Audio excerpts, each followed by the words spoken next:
40 సంవత్సరాలు దాటాక బరువు తగ్గడం ఎందుకు కష్టంగా ఉంటుంది? అలా అని చాలామంది అనుకున్నట్టు మీ వయసు మీ శత్రువేం కాదు. 20లో 4 రోజులు ఫుడ్ తగ్గించి 4 రోజులు వాకింగ్ చేయంగానే బరువు తేడా కనిపిస్తుంది. కానీ ఇప్పుడు కూడా అలాగే చేస్తే బరువులో కొంచెం కూడా తేడా రాదు. పైగా ఎంత చేసినా ఈ పొట్ట మాత్రం తగ్గదు. ఓవరాల్గా ఒకప్పట్లాగా శరీరం సహకరించట్లేదని చాలామంది అనుకుంటారు. ముందుగా ఒక విషయం గుర్తుపెట్టుకోండి, ఇది మీ తప్పు కాదు, మీరు భయపడాల్సిన అవసరమే లేదు. మీ శరీరం మారింది, అది నిజమే. కాబట్టి మన పద్ధతులు కూడా మార్చాలి. నిజానికి మన శరీరంలో కండ అనేది ఒక సేవింగ్స్ అకౌంట్ లాంటిది. యువ వయసులో ఉన్నప్పుడు మన శరీరంలో కండ శాతం అనేది కొంచెం ఎక్కువగా ఉంటుంది.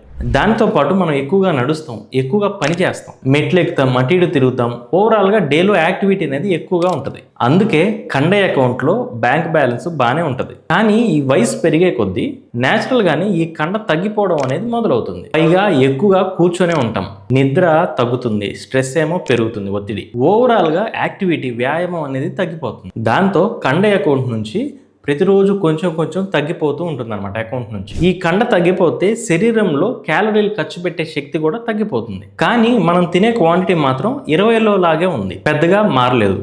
అప్పుడు ఈ మిగిలిన ఎనర్జీ ప్రత్యేకంగా ఫస్ట్ మన పొట్ట చుట్టూనే పేరుకోవడం స్టార్ట్ అవుతుంది. కాబట్టి 40ల తర్వాత మన శరీరం మనకు వ్యతిరేకంగా ఏం పని చేయట్లేదు. అది మనతో ఒకటే చెప్తుంది, బరువు తగ్గడానికి నన్ను ఆకలితో శిక్షించొద్దు, కండ పెంచుకో, బలంగా ఉండు అని చెప్తుంది. అందుకే 40ల తర్వాత బరువు తగ్గడానికి కేవలం ఫుడ్లో క్వాంటిటీ మాత్రమే తగ్గించొద్దు. ప్రతి భోజనంలో ప్రోటీన్ అనేది ఉండేలా చూసుకోండి. వారానికి 2-3 రోజులు మీ ఎక్సర్సైజ్లో డంబెల్స్ అంటే స్ట్రెంత్ వర్కౌట్ లేదా బాడీ స్ట్రెంత్ వర్కౌట్ ఇవి ప్లాన్ చేసుకోవాలన్నమాట. అందుకే కండగలవాడే మనిషి అని పెద్ద ఆయన గురజాడ అప్పారావు గారు అన్నారు. అలాగే రోజు మొత్తంలో 1 గంట వాకింగ్ చేసి మిగతా రోజంతా ఒకే చోట కూర్చోకుండా గంటకి ఒకసారి ఒక 3 నుంచి 5 నిమిషాలు వాకింగ్ చేస్తూ అటు ఇటు కదులుతూ ఉండండి. రాత్రి పెందలాడే తినండి. రాత్రి మొత్తం 7 గంటలు నిద్ర ఉండేలా చూసుకోండి. క్రాష్ డైట్స్ కాకుండా మీ వయసు, కండబలం, ఆరోగ్య పరిస్థితి, జీవన విధానం వీటికి సరిపోయే ప్లాన్ ఫాలో అవ్వండి. కాబట్టి 40లో బరువు తగ్గాలంటే ఫుడ్ మాత్రమే తగ్గించకుండా